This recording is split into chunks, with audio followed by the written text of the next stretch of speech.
कबड्डी 9 कबड्डी 8 कबड्डी 7 कबड्डी 6 कबड्डी 5 कबड्डी 4 कबड्डी 3 कबड्डी 2 कबड्डी 1 कबड्डी।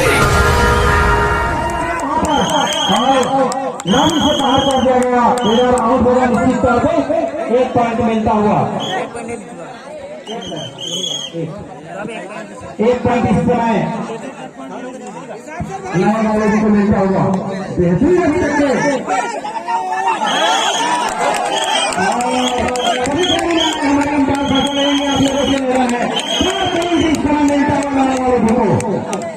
पूरे मैच के दरमियान करने वाले आए थे, अंतिम सीमा गलती किया था वाले भी, जिसका परिणाम उसको भुगतने को मिल रहा है। सुपर ओवर में मैच चला गया है, 4 पॉइंट हालांकि मिला, 23 तक के पहुंच चुके हैं 3 स्कोर और एक बोनस लेते हुए इस समय केसला 17 तक के पहुंच गए हैं। 17-21 का इस समय मुकाबला चलता हुआ। दूसरा मैच है, दूसरा इस समय चलता हुआ वालों भी 5-5 रेस दिया गया है। जो टीम आगे रहेंगे उसको जय घोषित कर दिया गया। को आउट करा देते इस समय टच लाइन टच निकले थे, 1 पॉइंट मिलेंगे उसको। तो तीसरा है इस समय केसला का, क्या पॉइंट लेंगे? अंपायर का इशारा, बोनस 2 पॉइंट का इशारा करते हुए इस समय अंपायर।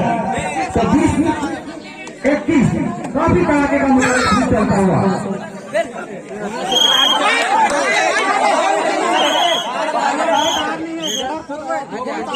दो पॉइंट का इशारा करते हुए 2 पॉइंट मिलेंगे नवाबाजी को।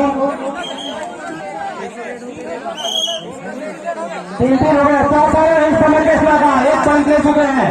बहुत अच्छे आते हुए 4 हो गए हैं, 1 पॉइंट मिलेंगे निश्चित तौर से। केसला का मुकाबला बना लीजिए। चौथा रेड है नवाबाजी का, चौथा रेड। देखते हैं चौथे रेड में क्या कुछ होता है। बैटिंग लगाने का प्रयास, पास भी दे रहे खिलाड़ी, क्या काम नहीं ले पाए नहीं ले पाए देखने वाली बात है। 1 पॉइंट और मिल रहे इसी के साथ 4 अंतिम रेड है केसला के तरफ से। देखते हैं क्या करते हैं इस रेड पर केसला।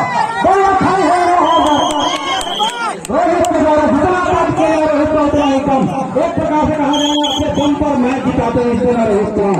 अंतिम रेड है, आसानी के साथ अपने आप को मार देंगे तो कोई फर्क नहीं पड़ने वाला यहाँ पर नवाबाजी को। निश्चित तौर पर केसला नवाबाजी से मुकाबला चला, इसमें नवाबाजी विजयी रहा, 3 पॉइंट से विजयी रहा। हमारे स्कोर बता रहे हैं, काफी मेहनत भी करना पड़ता है स्कोर को। तो चलिए हीरा हाँ ना हीरा